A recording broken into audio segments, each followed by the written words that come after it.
오늘은 에클레시아.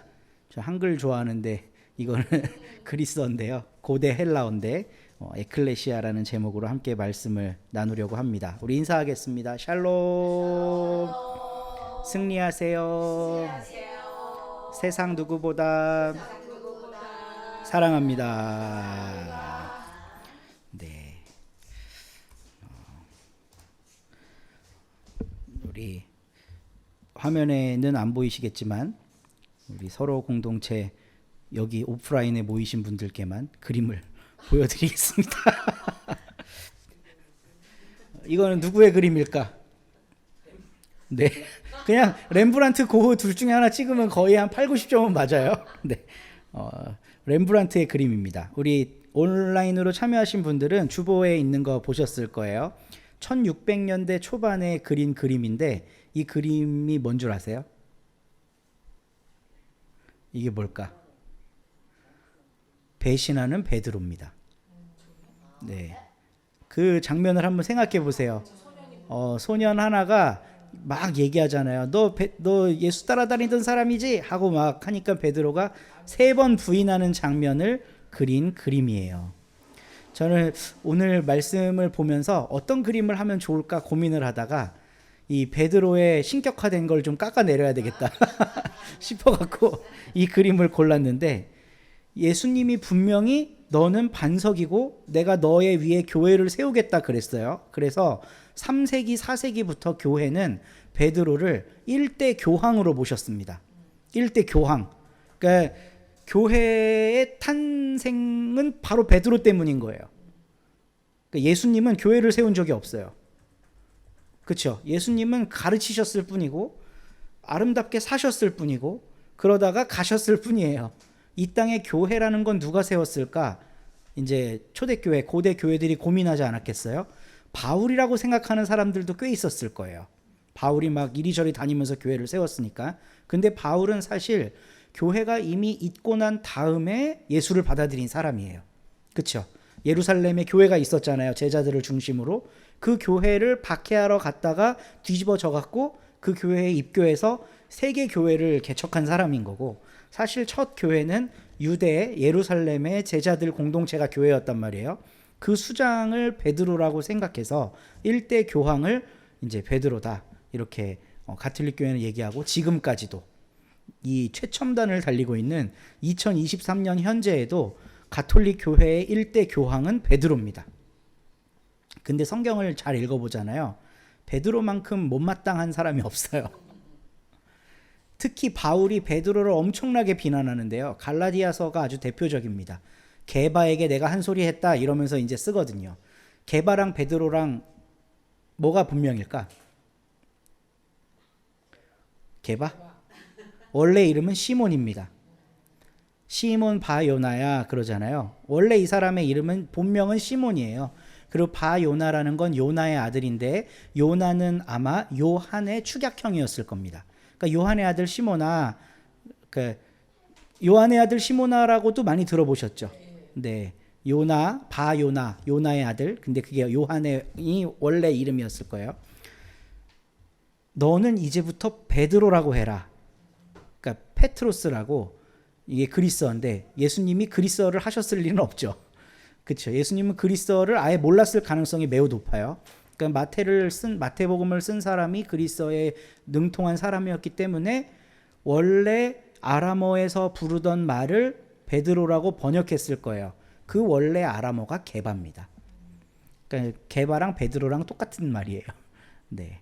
그러니까 바울은 내가 게바에게라고 말할 때는 이제 그걸 듣는 사람들이 아마도 유대인 공동체였을 가능성이 높았던 거죠.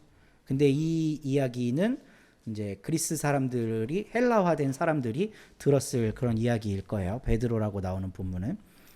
너는 베드로라, 반석이라, 내가 너의 위에 교회를 세우겠다 그랬어요. 교회를 세우겠다.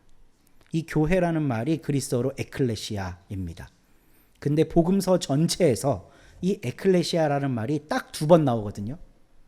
오로지 2번밖에 안 나와요. 마태, 마가, 누가, 요한 전체에서 2번 나오는데 그 2번이 다 어디에 나오냐면 마태복음에만 나옵니다.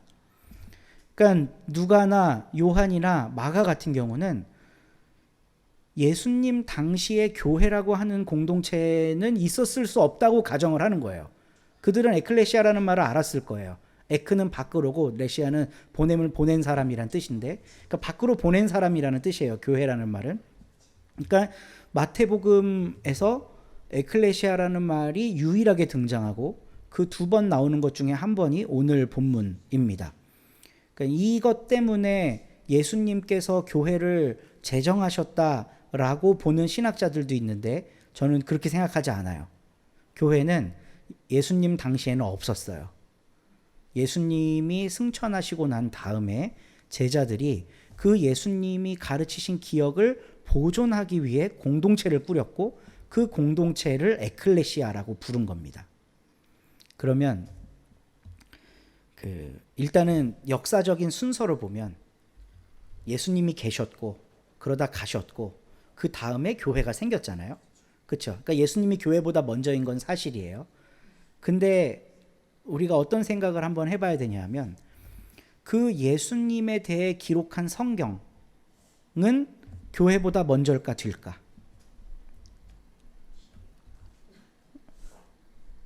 뭘까요?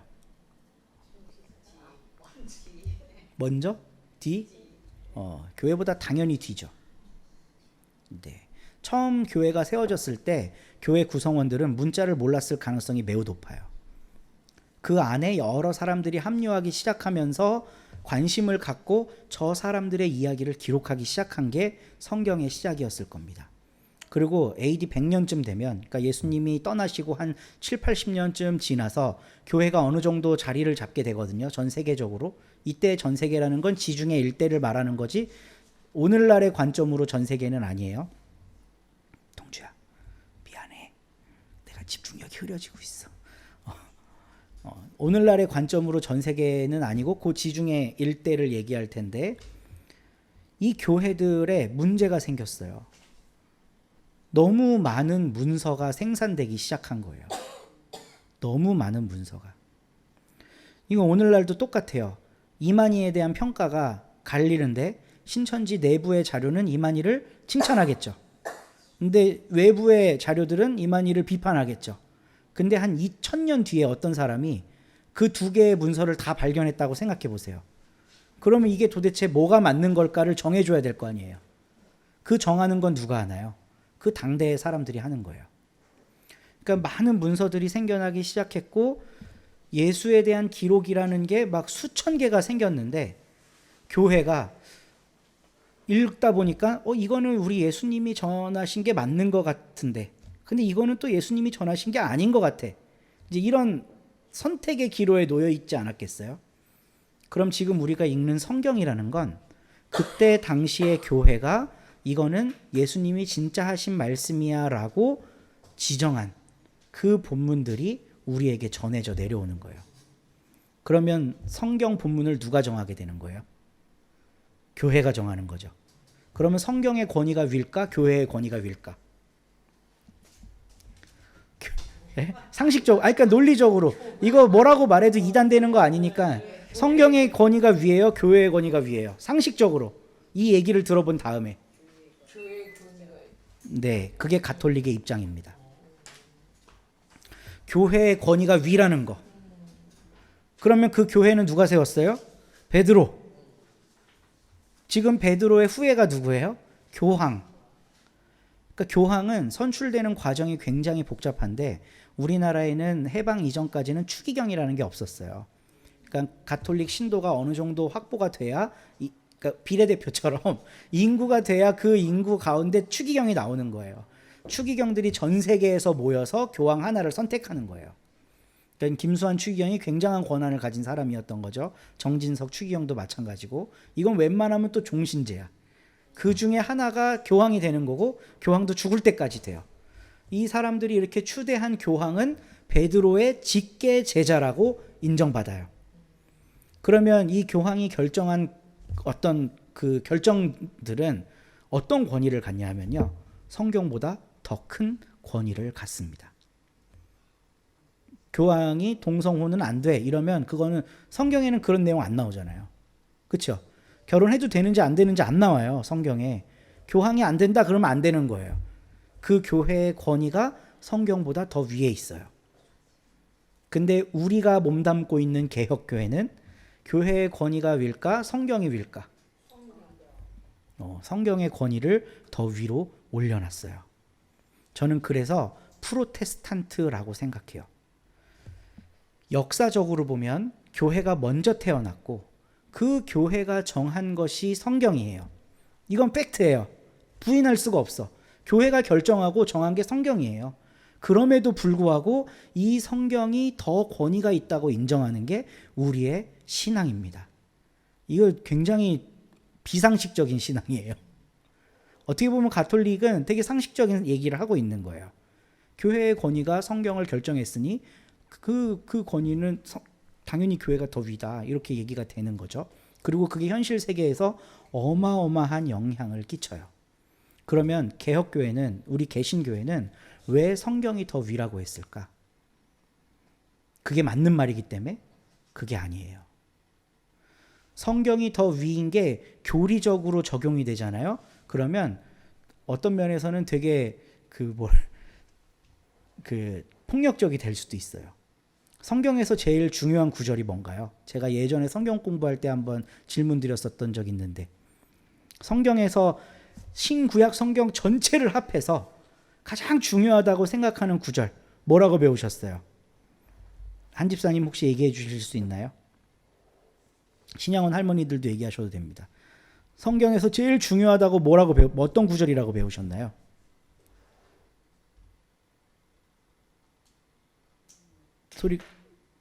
소리가 안 들리고 있습니다. 네.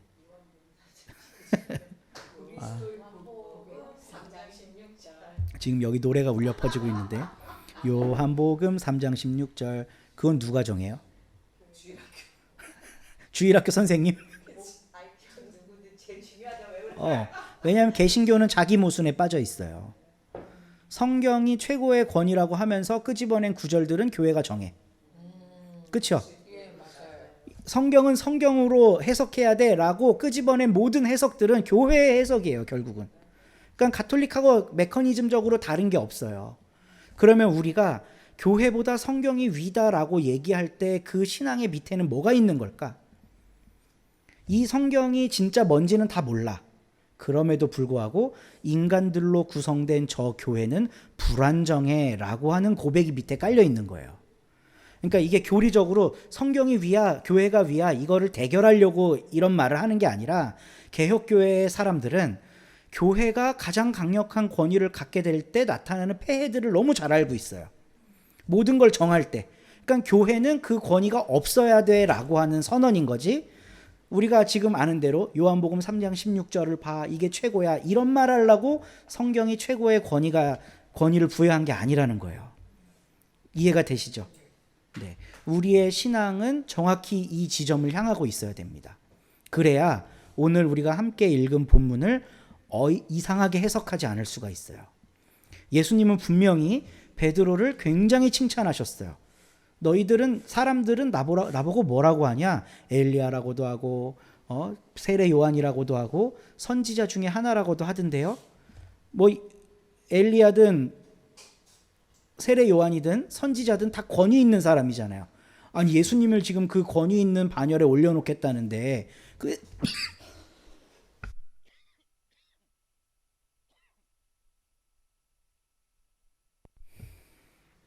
그게 뭐가 그렇게 잘못된 일이에요?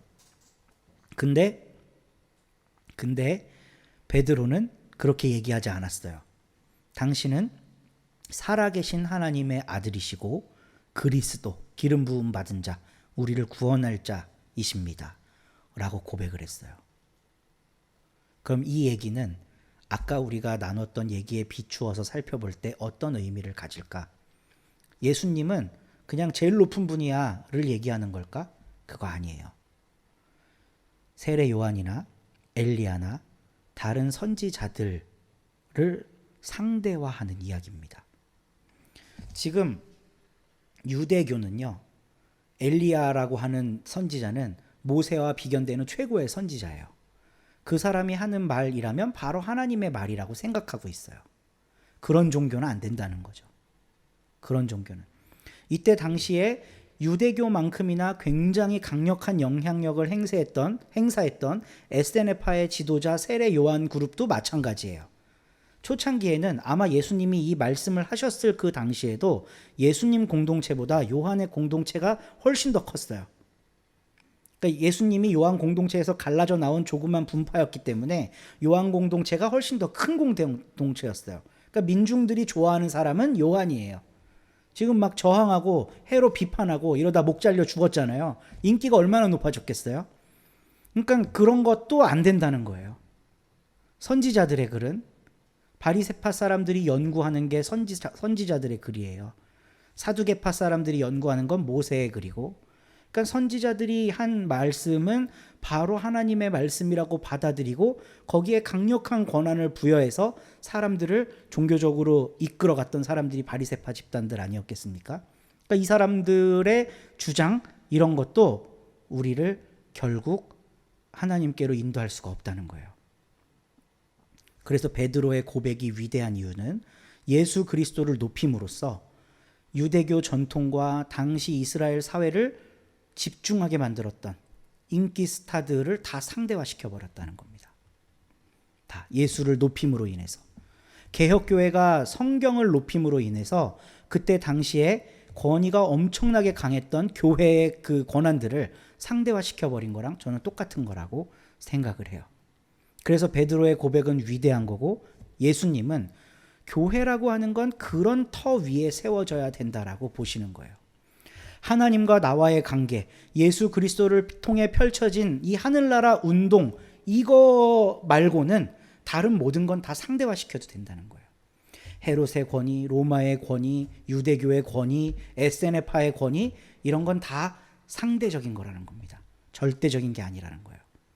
교회는 그런 입장 위에 든든히 설 때만 건강성이 담보된다는 거죠. 오늘날 우리들의 교회는 이 정치 세력에 자꾸 기웃기웃거리느라고 정치인 하나 오면 단위에 세워요. 뭐 옛날에 유명한 게 뭐 세월호 끝나고 얼마 안 있다가 박근혜 대통령이 명성교회 가서 설교했잖아요. 이게 말이 되는 소린가요? 그 단위에 왜 정치 지도자가 올라가야 돼? 그 단위 위에 왜 영향력 있는 사람이 올라가야 돼?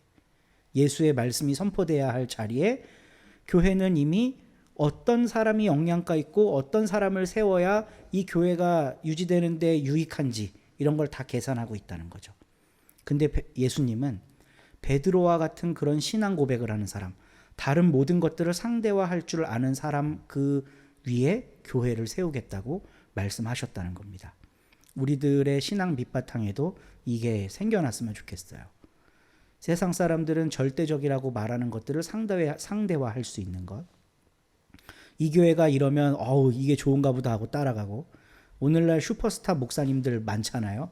뭐 CBS, CTS 이런 데 막대한 돈을 기탁하고 설교하시는 분들 들어보면 너무 좋죠. 너무 좋죠. 최근에 CBS에서 어떤 방송을 많이 하냐면요, 포스트 코로나와 관련된 이야기를 되게 많이 해요. 포스트 코로나 시대의 교회는 어떻게 될 건가? 다시 한번 영적 성장과 부흥의 시기가 온다, 이런 얘기를 하는 거예요. 올라갈 때가 있고 내려갈 때가 있는데 우리가 지난 4년 동안 곤두박질을 쳤으니 지금 하나님의 은혜가 베풀어지면 한국교회 다시 살아난다, 이 얘기가 거의 모든 신학자들, 설교사들의 입을 통해 매스컴에 나오고 있어요. 아멘 아멘 할 수 있고 너무 기대가 되고 좋은 이야기인 거죠. 좋은 이야기. 근데 진짜 그렇게 될까? 교회가 과연 그렇게 될까? 이런 생각을 하는 사람의 터 위에 주님은 진짜 교회를 세우신다는 겁니다. 그리고 또 뭐 하나 오해하면 안 되냐면, 그런 고백을 한 사람은 그럼 완전하냐? 그렇지가 않아요.